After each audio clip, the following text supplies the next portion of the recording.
Biggest upset in the World Cup has happened tonight. The Brazilians, the makers of football, I mean, the football custodians, the 5 times champions of the FIFA World Cup. But man, Brazil versus Norway, and now the end is a game, show. Both teams to score. Brazil is going to knock in some goals, as well as we expect Erling Haaland with the Norwegians to also make some goals in the game. But they had a full 90 minutes. Haaland, 2 goals. Last minute, Neymar came to score a penalty for the Brazilians. So scoreline 2-1, but man, this is one of the biggest upsets. You all can bear with me, sir. From the start of this tournament, the Brazilian team has not really been up there as we used to know. But man, this is the same Brazilian team that no matter what, no matter how the circumstance is, on any day, they are going to be tipped as favorite ahead of Norway. But today, Erling Haaland has proven that he's still in the conversation of the goal king. As we speak now, 2 goals brace in this single game. And it has taken Haaland to join the Messi and Mbappe 7-goal race. As we speak right now, Norway is progressing to the quarterfinals. It is so interesting. But man, I don't know.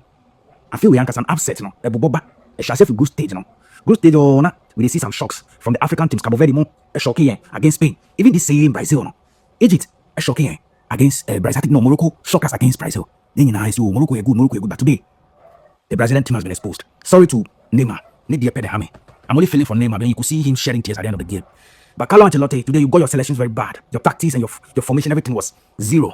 Ladies and gentlemen, I had a mask reaction. If you love what I do, kindly join the family by subscribing to the channel. Put your post notification bell on so anytime we drop an update, any update at all, this sports, trending issues, gist and everything, you get it right here on the mask reaction. Also follow us on TikTok and any other social media handle.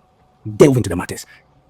And the game, now the expectation was all towards Brazil, because even if Brazil is having a bad day or a bad tournament, we don't expect Brazil to be knocked out at round 16th. At least they can do all their best to get into the semi-finals, because trust me, they are still in the conversation.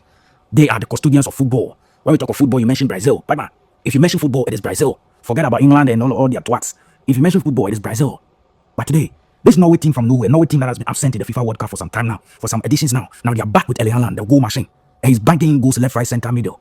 But man, kudos to the goalkeeper of Norway. That gentleman to me is the man of the match. But I don't know who they are giving it to do. I'm sure it to go to Haaland for scoring the 2 goals in the game. That separated the 2 parts.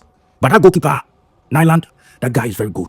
Nyland is very good. Look at saves. You see saves and I ask myself, so when can our African goalkeepers be able to do such saves? Let me be more specific. The Ghanaian goalkeepers, when can we get a goalkeeper like this in Ghana to make saves like this?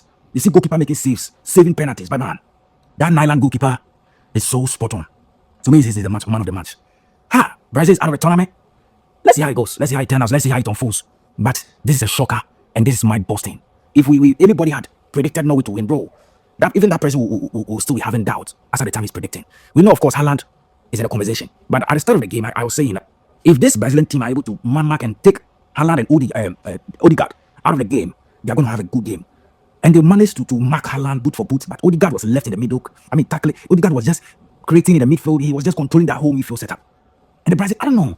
I was watching the ball from start and I was asking myself, is this really the Brazilian team we used to know? Oh, Neymar. Good bro. You're not the only one that got to an era where your country is unable to win a trophy for you. But man, I feel the pain for Neymar, because this is obviously his last World Cup. Somebody that is not even fit up to standard has to come in, I think at the 75th minute, to also come and add his quota to the game and ended up converting that beautiful penalty.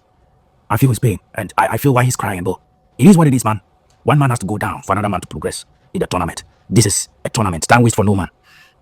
If that first penalty had been converted, the story would have been different. I'm just sad. I don't know. I just don't know. I'm not Brazilian. I don't know why, but I'm just sad. But in a way, too, I'm happy for Haaland, because he needs this energy to bounce back into the Premier League for the next season. And let's see how he's going to battle Arsenal for the title race. But Haaland, Mbappe, Messi, who takes the golden boot? These 2 teams, I mean France and Norway, are already in the quarterfinals. We are here to witness Argentina. If they make it into the quarterfinals, the conversation still gets interesting. And we'll be here to monitor the proceedings and bring you the updates. However it goes, we'll give me telephone lens in the white say, director from Biano. Let me make sure some of the cases. So subscribe to the channel, put your post notification bell on, and don't forget to follow us on TikTok and any other social media handle. Ladies and gentlemen, I'm going to see you when I see you. I am out.